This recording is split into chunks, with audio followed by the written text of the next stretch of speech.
come in a little closer. I want to tell you something. I want you to catch this. I think the reason so many of us are carrying such heavy, prolonged suffering, I think the reason why we have stress is because we haven't learned how to adapt to reality. It's not because you're not smart enough. It's not because you're not strong enough. It's not because you don't have enough faith. It's just that life keeps lifing, doesn't it? I mean, think about it. You planned forever, but the marriage ended in bitter divorce. You lost a loved one unexpectedly. Maybe you were on your way somewhere important and you got a flat tire. Adapt. You trusted somebody with your heart and they betrayed you. That happened to me. You prayed for sunshine for that event, birthday party, and the rain came. Adapt. Maybe that car accident really shook you up. Or how many times was the flight delayed? Or is your body changing and aging and not like it used to be?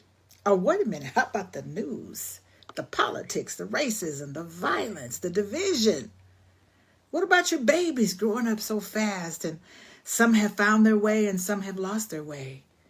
But you're standing there trying to make sense of it all. And here's the thing.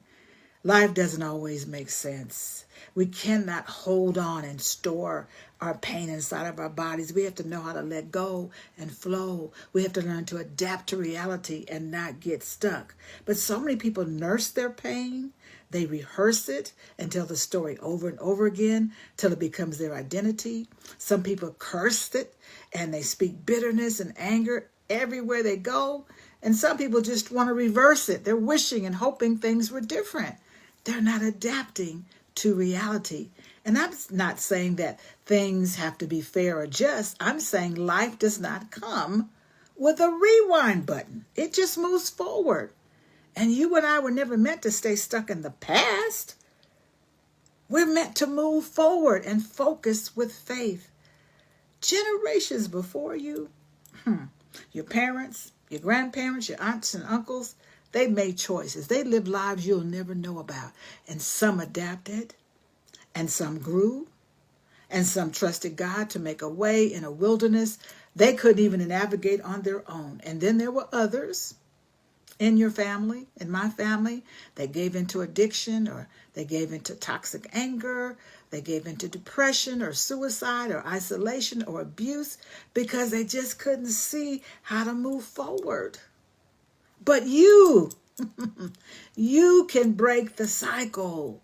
You can learn to adapt. And that doesn't mean that you accept and you justify what's happening, but you have to adapt. You got to pivot. You got to find your strength through God's grace and through your social wealth. You are the one who looks at the storm and says, I can't control this, but I can control me. See, you have to learn how to shift your perspective and make peace with what is real and walk by faith into the next moment. God didn't bring you this far to leave you stuck. I believe that God wants to do new things, but God can't do it when we're holding on to our pain, our shame, and our hurt. We have to learn to focus forward and go with the flow. Even though we do it with our tears, focus forward. Even when our heart is still healing, focus forward. Because your future is still unfolding. And I believe that everything is in what I call divine order. We may not understand the order.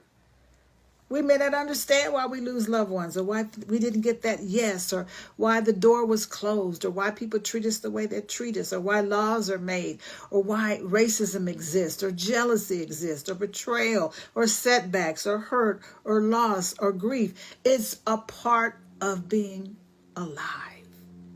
And I believe it's not just the strong that survive. I believe it's those that know how to adapt. They are the ones that survive. Listen, I don't know when you're watching this, but check out my calendar of events. As of today, I am planning to speak April the 5th in Carson, California for my next Empower Her meetup. I would love to see you there. Make plans to be with me April the 5th. And if this is past that date, check out my upcoming calendar of events. I may be coming to a city near you. God bless you, my friend, and stay in the light.